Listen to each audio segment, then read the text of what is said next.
Hello BookTube Nation, I'm Sam here again with A Barnaby Books, and today I wanted to bring you the rest of my March wrap-up.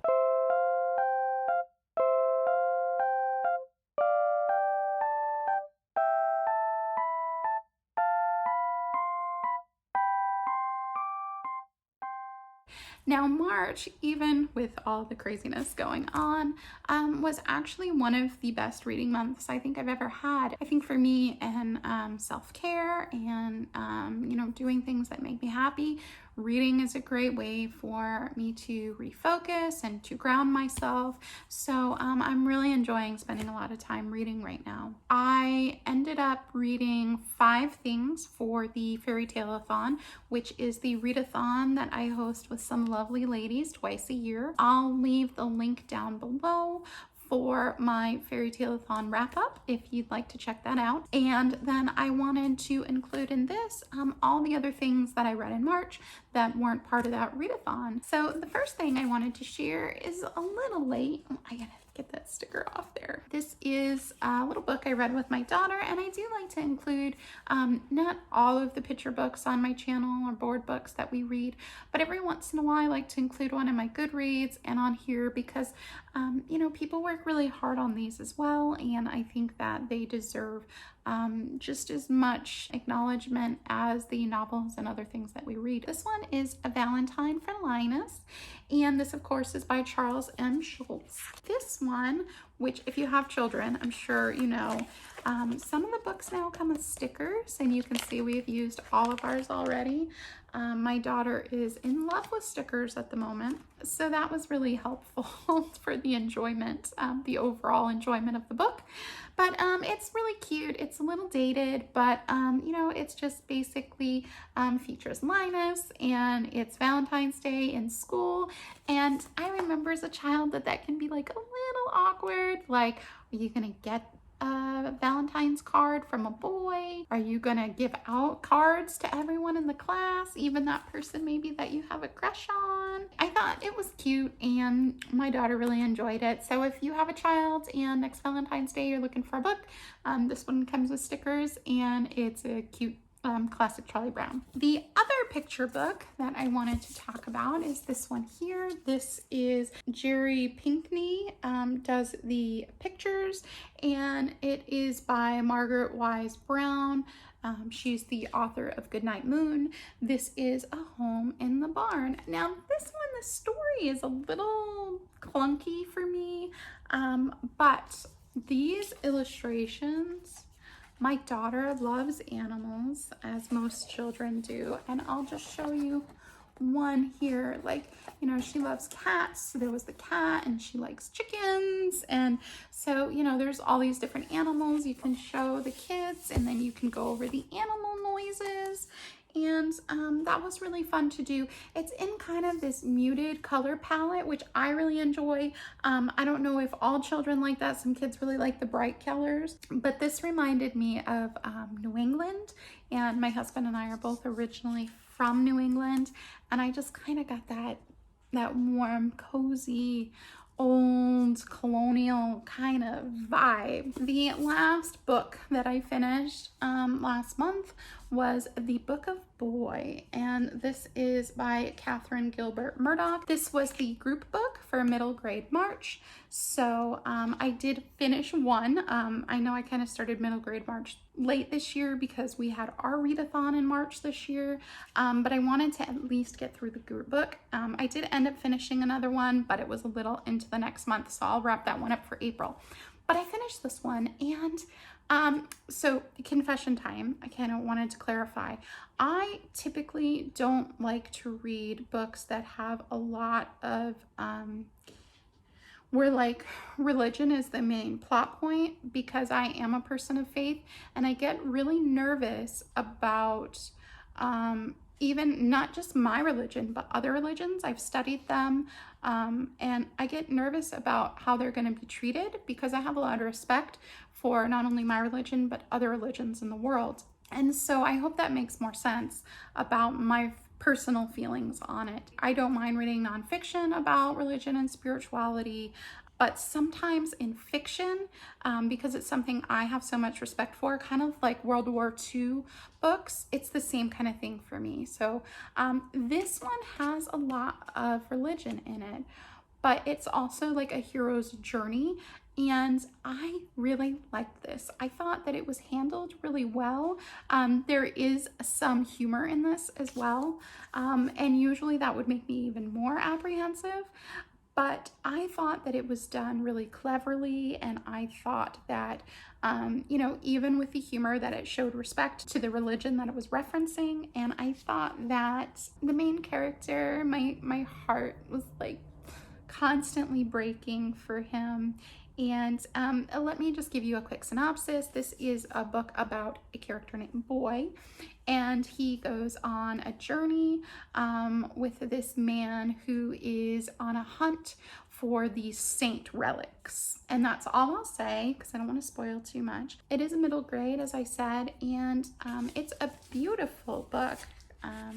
It's very, I don't know if you can see, I think I showed in another video, but there's like an kind of an etching type here, and it's got the deckled edges, and it just has a real nice sturdy feel to it. So I think, like, for a book in your collection, it's also a nice thing, but I also enjoyed what was inside, and I thought that it was really well written.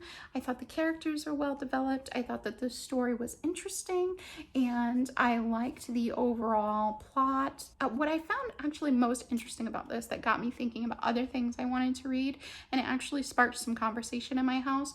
It's set in like a medieval time period, but one of the characters has references to like Roman times and like many years before, and so it shows how the world changed from, you know, like when Rome was to what it became in the Middle Ages or the medieval times, to, you know, and it just kind of got me thinking about how the world is looked at different points during history, even though in the big scheme of things, our existence on this planet is quite minuscule compared to the overarching, you know, like history of the world itself.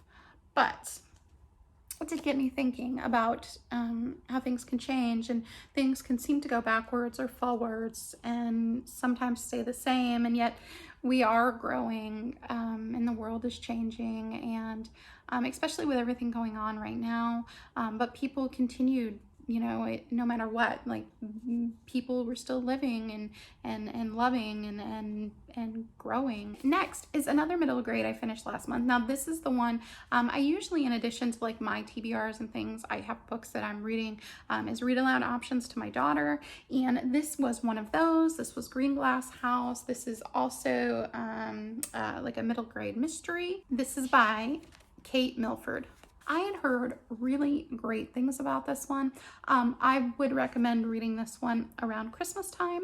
There are a lot of winter and Christmassy references in it, but I thought this was a lot of fun. It's basically about this little boy named Milo, and he lives in this kind of old, really neat, kind of quirky house, and they've turned it into an inn.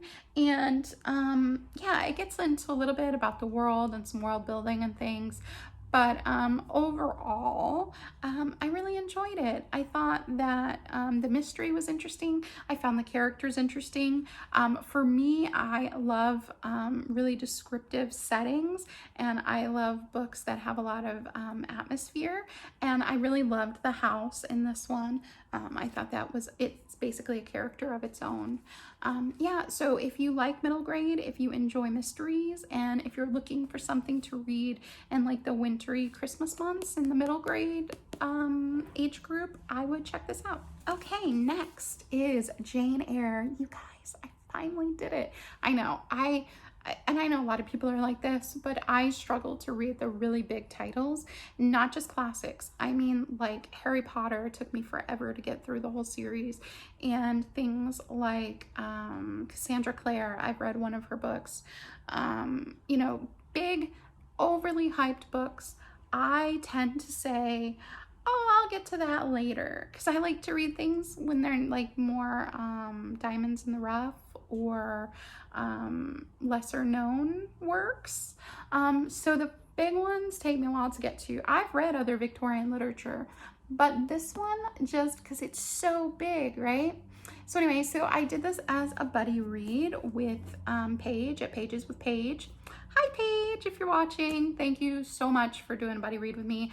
I really enjoyed it. I thought it was a great way to get through this classic, and we were kind of, you know, chit-chatting back and forth, and I loved this. I do see the comparison to Rebecca. So if you liked this and you haven't read Rebecca, I would do that. If you've read Rebecca and haven't read this, I think this is better, so I would definitely recommend.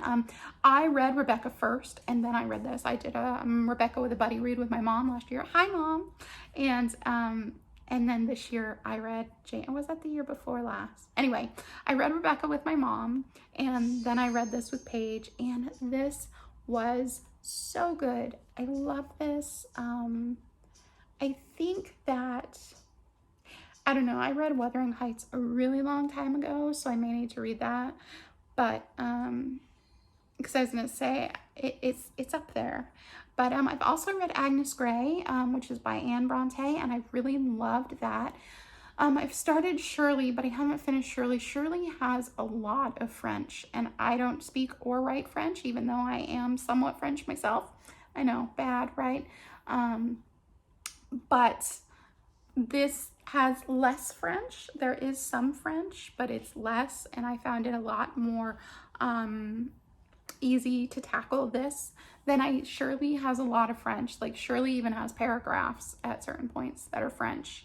And if you don't speak French, it can kind of pull you out of the story. So I've been trying to like translate it as I'm going and use context clues and things like that. But that one's a little bit slow going for me compared to this. This I devoured. I was like, yum, yum, yum, I'm gonna eat it all up. So if you don't know, if you're like me and you don't know, I don't want to spoil anything, but this of course is a book about Jane Eyre, and she's an orphan who is raised by family, and then she goes off to school and she becomes a governess, and the story goes on from there.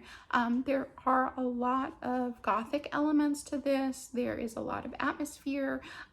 This book is really great if you like books like Jessie Burton, the author, or if you like, I would say, Daphne du Maurier, things like that. I would give this a try. But as far as classics go, I loved it, and I'm really excited to watch the adaptations. Now, if you've seen a lot of the Jane Eyre adaptations, let me know, because I was looking at which one I should buy, and I wasn't really sure what the best one was. I know like one of the more popular ones, but anyway, what's your favorite adaptation? Let me know, because I'm gonna pick one up, and I want to know which one I should get. Okay, and finally, the last book I have to share with you today is Star Wars Rebel Rising by Beth Revis. And this was a gift from my brother and his girlfriend. So if you're watching, hi, thank you. Much appreciated. But yeah, okay, so I've read one other Beth Revis book, and I have a really funny story to go with it. I read her first book in her sci-fi trilogy. I'll put a picture here. I can't remember the name of the trilogy, but anyway, and I was on a plane on vacation with my husband, and we were going somewhere, and we decided to celebrate by ordering drinks. And I am really picky about my books. I like them to stay pristine if I can help it. I'm very particular about them. And I ordered a Bloody Mary while I was reading this Beth Revis book. And of course there was like turbulence, and I bumped and got bumped, and next thing I know I had Bloody Mary all over my book. So I'm in the bathroom on an airplane trying to get Bloody Mary out of my book. It was pretty funny. I mean, now, like, I was pretty upset at the time, but I actually saved it. Seems okay. I don't know, I probably should check in, make sure it's not like gross, but it seemed all right. Like, I got it all wet, get it all out, and it dried okay, but it was funny at the time. Anyway, so I read, this is my first Star Wars book. Now, I grew up in the 80s, and yeah, I know, shh, don't tell. But, and so I grew up, like, I think the third movie came out before like, the original, like 4, 5, and 6, they call them now. I don't know. Anyway, the third one, I think, came out after I was born. So the first two, I think, were already out. But anyway, so I was like a child, like a little child, like when Star Wars was huge and it was coming out and everything. And, you know, I grew up and I remember saying, I was like, I like the Ewoks. And I've been told that's wrong, that I'm not supposed to like the Ewoks, but I had a dog that looked like one. Long story. We get now to the new Disney Star Wars and Star Wars World and all that stuff, right? They put Rogue One out. Now, for me, it's my favorite Star Wars. It also legitimized the world because, I don't know, I know it's the hero's journey. I know it's all about Luke, but there were like no other characters in the universe in all those movies. It was like the same people over and over again. And I like that this has different people in it. It made the world seem bigger. It made it seem more real. And I appreciated the character development, even though it was only one movie. And this basically is like the prequel to the movie. So this takes place before the movie. And it's mostly about Jin and how she was rescued by Saw and the rest of her childhood and her teenage years and growing up and training and all that stuff. But anyway, I found it really enjoyable. I love Rogue One, so I liked this. And I think if you are at all interested in Star Wars and you like sci-fi and you like YA, give it a try. So yeah, those are all the other things that I read during the month of March. So I'll link down below for you my wrap up of my fairy tale-a-thon in case you're interested in what other things I read last month. That was a really good reading month for me. I'm actually really happy about it. I think that ended up being like 8 novels. I read a classic fairy tale. I had 2 picture books on there. So yeah, and some really lovely things. Some really strong middle grade, and definitely one that might end up on my favorite books of the year so far video. So anyway, so that's all I have for you today. I hope that you're all staying well and healthy. The world is crazy, but you know, breathe, read, drink some tea, do things that make you happy. Yeah, and take care of each other.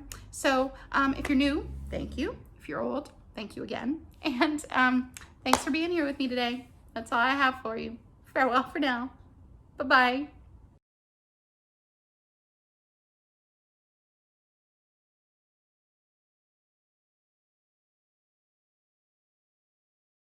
Anyway, Ewoks are dumb. See, my husband says Ewoks are dumb, but I really liked the Ewoks because that's what I remember as a kid.